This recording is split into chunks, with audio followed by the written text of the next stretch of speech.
Ano natin dito, well, yung tatlong maliliit na yon. Ilan ba maliit? Tatlo, no? Ito, isa, dalawa, tatlo. Ayun, no? Ito, medyo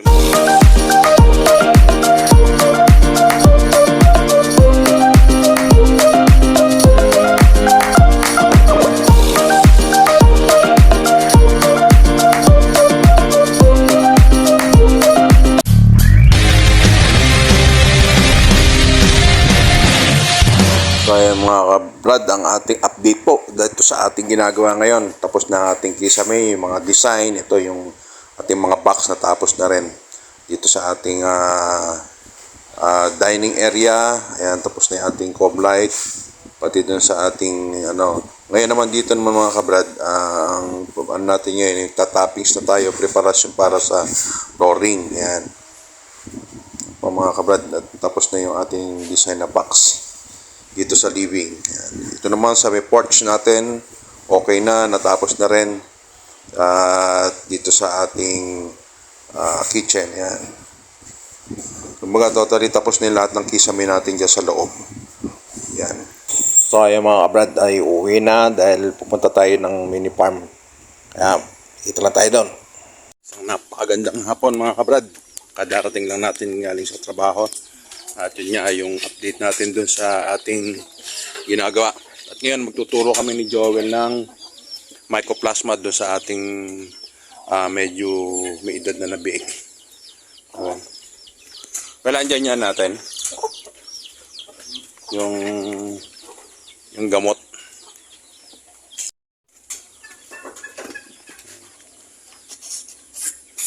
Ituturok namin ni Joel yung mycoplasma. Dito, nasa cooler.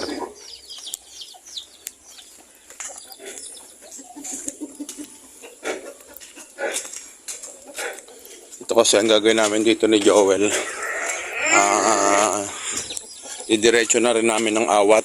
Tapos pero sa mga susunod na araw, yun na lang ang gagawin namin. Kakapunin namin diretso yung kahag kulera. Kasi ang gagawin namin dito sa tatlong anak, medyo maliit kasi kaya iwanan muna namin ng 1 linggo siguro para medyo lumaki-laki. Pero kasi tayo rito ang dalawang maliliit dito sa 13. Hindi, 3 ata. Yung 3 na yon iiwanan natin dito para makadede sila ng maayos. 1 linggo lang siguro mga kabrad, tapos iawat na rin natin sila. So, pero ngayon mag-inject muna tayo ng mycoplasma. Tara.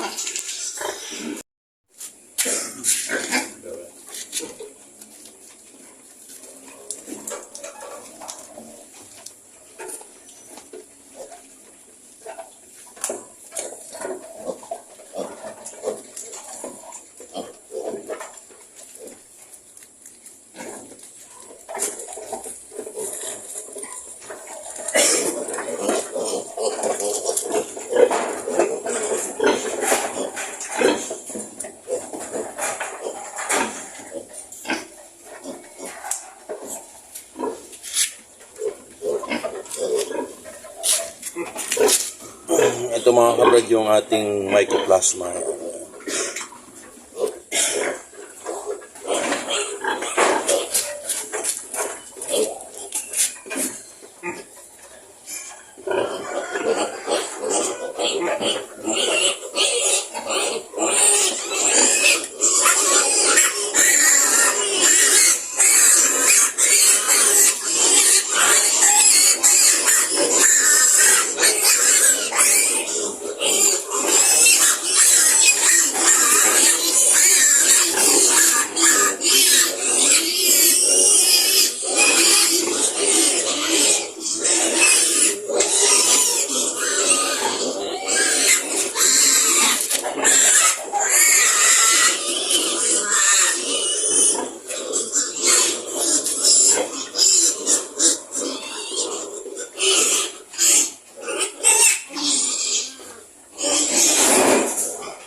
yung kanilang well dumaan. Di ba ako dito?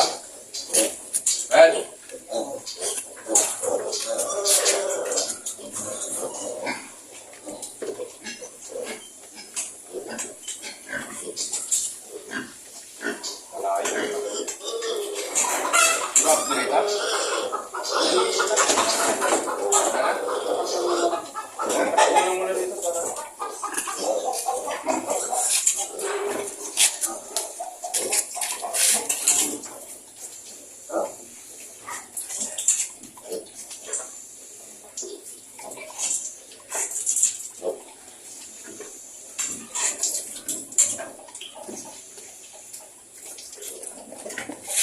Ngayon naman na lang yun.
Kinakain na niya yung tingin.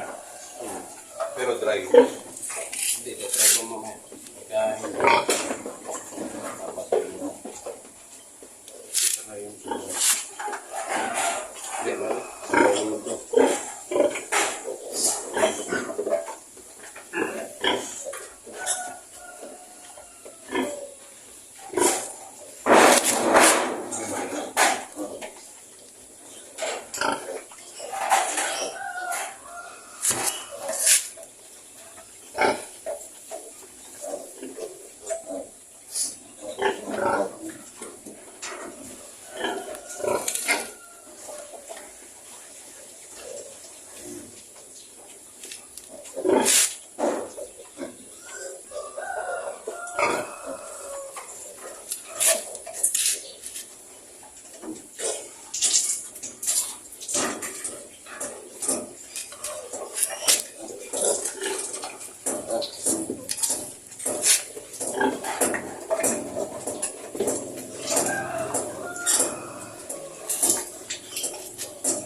particular pa.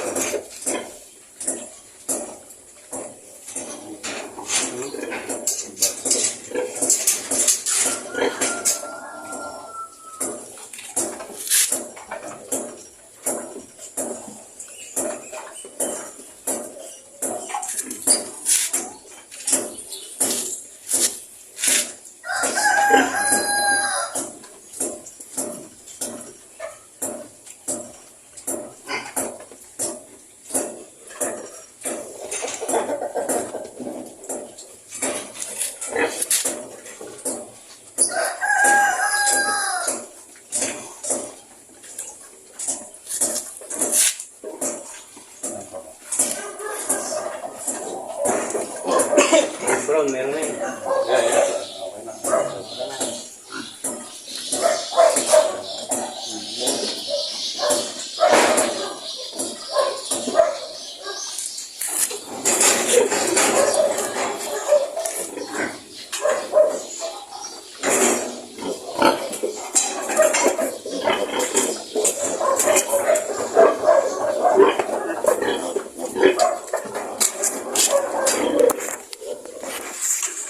So ayun mga kabrad, natapos na natin yung mag-injection ng mycoplasma ngayon. Gagawin naman ni Joel, ililipat natin ni Joel ngayon. Lilipat dito sa kolong-kolong. Kumbaga, ititira na lang yung maliit na yon, bali 3 sila. May iwanan natin para makadedi sila ng maayos. Kasi nga, nadadaig sila ng malalaki. Kaya, naiwan yung kanilang pangangatawan. Hindi kamukha na itong dito sa Siam, pare-parehas.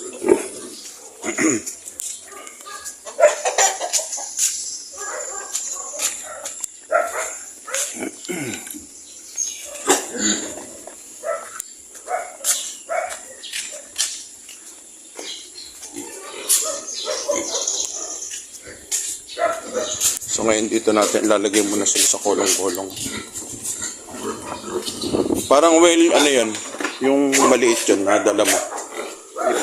Balik na lang sila. Kaya niya, tinulungan lang natin. Kasi ito malalakas na magsikain. Yung painikot pa matagal. Kaya ang gagawin na lang natin dito, aabutin na lang natin dito sa kabila. Para malapit-lapit. Transfer na lang natin dito sa kolong-kolong ng ating mga big. Yan.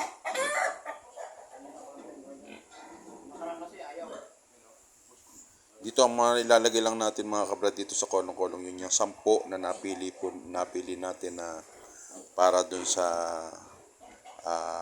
ating inaawat. Ngayon iniwan natin yung 3 para makarecover, lumaki-laki sila ng konti para makahabol sila dun sa kanilang mga kapatid. Kaya ang gagawin natin doon, dumedede na sila doon, kumakain pa sila ng feed. Sanay na silang kumain ng feed, malakas na nga silang kumain. Kaya bukas siguro bibili tayo ng isang sakong early win para dito sa 10. Para continuous yung pagkain nila. Ito hindi pa pwede itong mabitin sa pagkain dahil ito kaawat lang natin sa kanila para hindi sila mabansot. Early win ang natin bibilin bukas, isang sako kagad para masagansa na natin sila sa pagkain para sa paglobo ng kanilang katawan. Ito nga siguro mga 1 linggo siguro maililipat na rin natin yung 3 natira. Tapos diretso inject na rin tayo diyan ng hog cholera. Sa diretso purga na rin mga kabrad.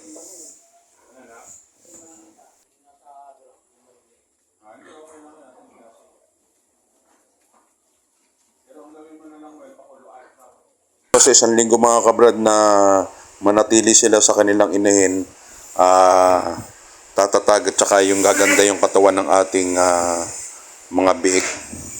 Kasi sayang mga kabrad kung hindi natin sila gaganunin, hindi naman pwedeng awatin isabay sa kanila dahil maliliit nga. Kaya siguro yun, parang kumbaga parang tinesting lang namin ni Joel yon na gano'n na iwan natin yung biik, pero kung tutuusin dapat sabay. Kasi dapat pagkaawat nila, bilang na lang tayo ng 5 days para sa paglalandi uli ng ating inahin. Ayan. Kaya ngayon, 1 linggo pa muna ulit tayong mag-aantay para dun sa ating 3 biig na natira. Kasi dire-diretso kapo na rin yan mga kabrad. Medyo late na nga lang yung kapo natin dahil nga medyo maliliit nga yung huling 3 na yan. Pero sa tingin ko naman, pagka yun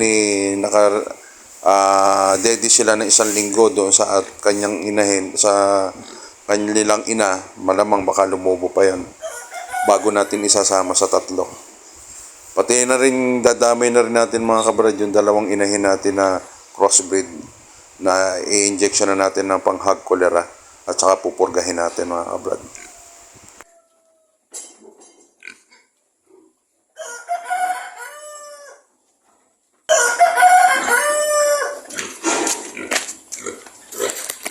So yan mga kabrad, nailipat na natin yung bali 10.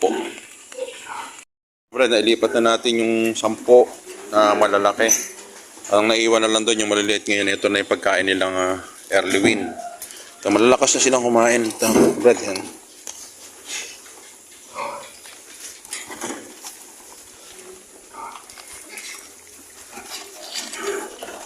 Dito, asag.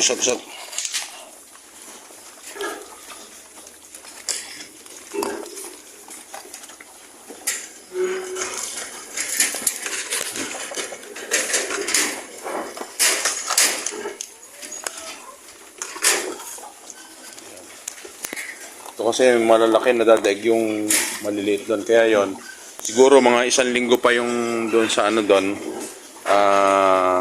Ilalagay na rin natin sila dito.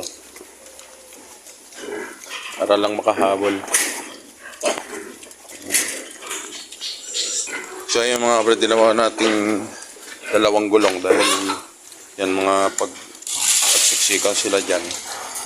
Yung ibang hindi na makakain. Kaya 2 gulong ilagay natin para pakainan nila. Ito kasi yan mga kabrad, ito. Para pantay-pantay ang kanilang laki.